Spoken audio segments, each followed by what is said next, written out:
አንተ ፍጹም ነህ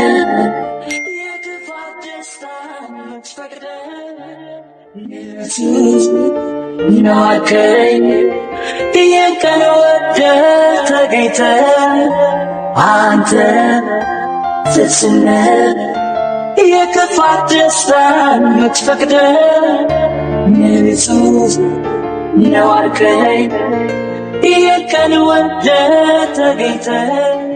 ሰላም ሰላም ሰላም! ውድና የተከበራችሁ ውድ የኛ ፋሚሊ ቤተሰቦች እንዴት ናችሁ? እኛ አለን እግዚአብሔር ይመስገን። እንግዲህ ዛሬ ሰብሰብ ብለናል።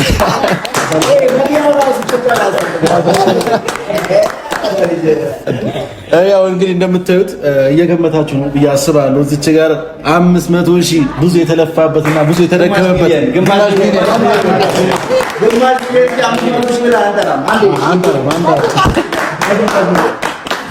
እና እንግዲህ ቤተሰቦች እንግዲህ እንዳያችሁት አብርሽ ሁላችሁም እንደምታውቁት 500,000 ዩቲዩብ ላይ ሰብስክራይብ ገብቷል እና ለሱ ሰርፕራይዝ ለማድረግ ግን ይሄን ከማለት በፊት ሩታዬ ሰላም ባያችሁ። ሰላም ሰላም! ውድና የተከበራችሁ ቤተሰቦቻችን እንደምን አላችሁ? እኛ በጣም ደህና ነን እግዚአብሔር ይመስገን። እንግዲህ አብርሽ በጣም ለረጅም ጊዜ የለፋበትን ውጤት እንግዲህ አግኝቷል። ግማሽ ሚሊዮን ገብቷል። ስለዚህ እሱን ሰርፕራይዝ ለማድረግ ተገኝተናል ማለት ነው።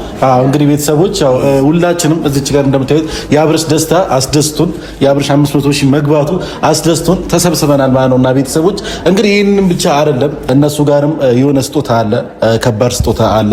አብርሽ ከዚህ በፊት ወደዚህ መጥቷል ከሩታዬ ጋር በመሆን እና ወደዚህ መተን እናውቃለን። ብዙ ጊዜ አይ ቲንክ አንድ ሁለቴ ምናምን መተናልና እንግዲህ ያንን ነገር በማስመልከት እነሱም ለአብርሽ ጊፍት አለን ብለውናል። ጊፍቱን እኛ አናውቅም ምን እንደሆነ ስለመናገር ማለት ጊፍቱን የሚሰጠን ወይም ደግሞ ስለ ጊፍቱ በደንብ የሚያብራራልን ሰው ይመጣል።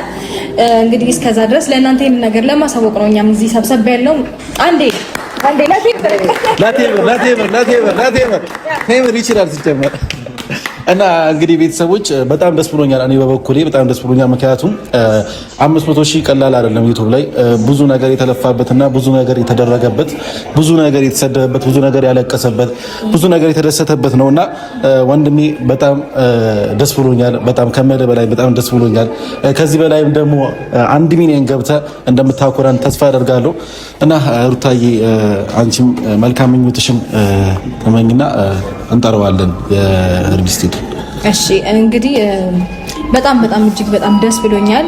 ይሄ ማለት ለአንተ ከሰራኸው እንዴት ነው ትንሹን ያገኘው ብዬ አስባለሁ። አንተ ብዙ እየለፋ ነው፣ ከዚህ በላይ ይገባሃል። እንግዲህ ለግማሽ ሚሊዮን በድጋሚ እንኳን አደረሰ፣ እንኳን እንደዚህ በቃህልን። ከዚህ በኋላ 1 ሚሊዮን 2 ሚሊዮን እያልክ ጠንክረህ ጀግነህ እንደምታሳየን አንጠራጠርም። እንግዲህ እግዚአብሔር አምላክ ጤና እድሜህን ብዙ ሙሉ ረጅም አድርጎ ይስጥ። እንወድሃለን። አሜን አሜን አሜን። እና እስቲ እዚች ጋር ጀማት ዝም ብላችኋል የምትሉት ነገር ካለ አዩ እሺ ቤተሰቦች ማለት በጣም ከምነግራችሁ በላይ በጣም ደስተኛ ሆነን ነው ዛሬ እዚህ የተገኘ ነው። ግማሽ ሚሊዮን ማለት ቀላል አይደለም።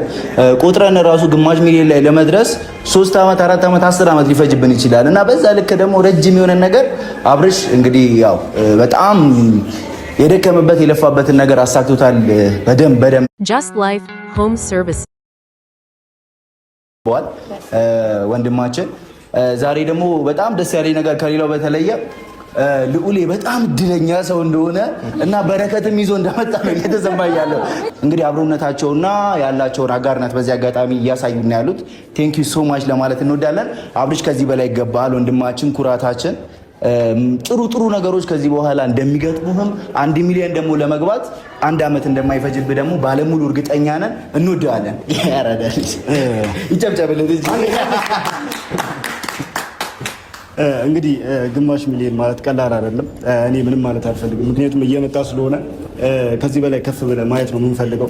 1 ሚሊዮን 2 ሚሊዮን ገብተህ ለማየት ያብቃን ማለት ፈልገው። ኮንግራ እሺ ኖባ እኔ ዝላለሁ እዛው ኬኩን እንዲያስከው ደስታውን ባሻገር ብዙ ነገር እናሳካለን ብለን እናስባለን። የአብርሃምና የሩታም ነገር በመሀል ተፈጠራሉ ነገሮች ይሳካሉ ብለን እናስተካክለዋለን ብለን እናስባለን።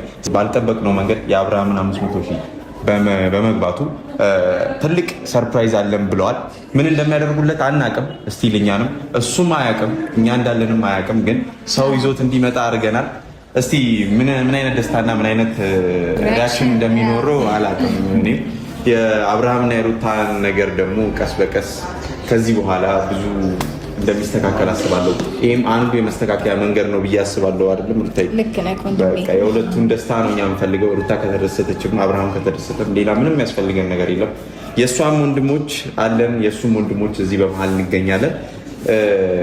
ጠርተነዋል። ምን እንደሚል አናውቅም። አሁን መጥቶ ግን እንደሚደሰትና ከዚህም በላይ ከሩታ ጋር ያለውን ነገር እንደሚያጠናክር ተስፋ አደርጋለሁ። ምን ትላለህ ይፋ በዚህ ጉዳይ? ልክ ብሏል። እንግዲህ አብርሽ በጣም ደስ እንደሚለው አልጠራጠርም። ምክንያቱም እዚች ጋር 500 ሺህ የገባውን ሰብስክራይብ።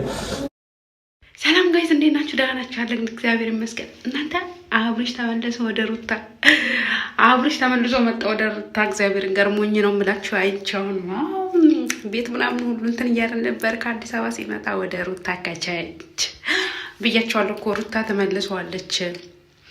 ሩታ ቀስ ብላ ነው ስራዋን የምትሰራው ስላችሁ እናንተ አላምን አላችሁ።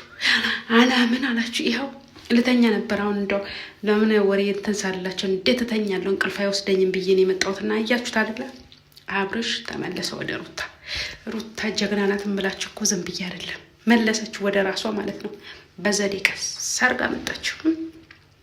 500 ሺህ ገብቷል ብላ በዛውም በቤት ምክንያት አያደርገው ወደ ራሷ መለሰችውና እናንተ ስታሽቃብጡ የነበራችሁ የውሽማ ደጋፊ ሆናችሁ ማለት ነው።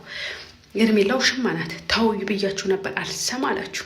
ይሄው ሚስት የሆነችው በስነ ስርዓት ቀጥ አድርጋ በምታመጣበት መንገድ ወደ ራሷ መለሰችው። ውሽሚታው ምን ትሆን እስኪ እናያለን። እንግዲህ ውሽምዬ እንግዲህ ምን እንደምታረጊ አብረን የምናይ ይሆናል። እኔ ብያችሁ ነበር ባለዳይሮ የሆነ ወንድ ቢሄድም ይመለሳል ብያችኋለሁ እኮ። ግን እናንተ አልሰማ ምናምን አላችሁ። ወደ ቡታጅራ ሄዶ ነበር አትሉም? በቀደም ቤተሰቦቹ ጋር ደህና አድርገው ወግረውት ነው የመለሱት። ትዳሬን ብለህ ሚስቴን ብለህ ኑር አይ የምትል ከሆነ ብለውታል። እንደዛ ነው የሚመስለኝ። አሁን ማንም ያስፈራራው አይመስለኝም። አብርሃም ማንም ያስፈራራው አይደለም። አያችሁት አይደል እንዴት እንደተመሰደስ ብሎት፣ ለዛው የሆነ ፊቱ ምናምን ፍክት ብሎ ነው የመጣው። በሚገርም ሁኔታ ነው የመጣው። ሩታ ትቼ ያለሽ ነው የምልሽ፣ አንደኛ ነሽ ነው የምልሽ። እንዴ ነሽ ትቀልዳላችሁ እንዴ? ትዳር ዝም ብሎ እኮ የቃቃ ጨዋታ አይደለም። ትዳር ትልቅ መሰረት የሆነ ነገር ነው።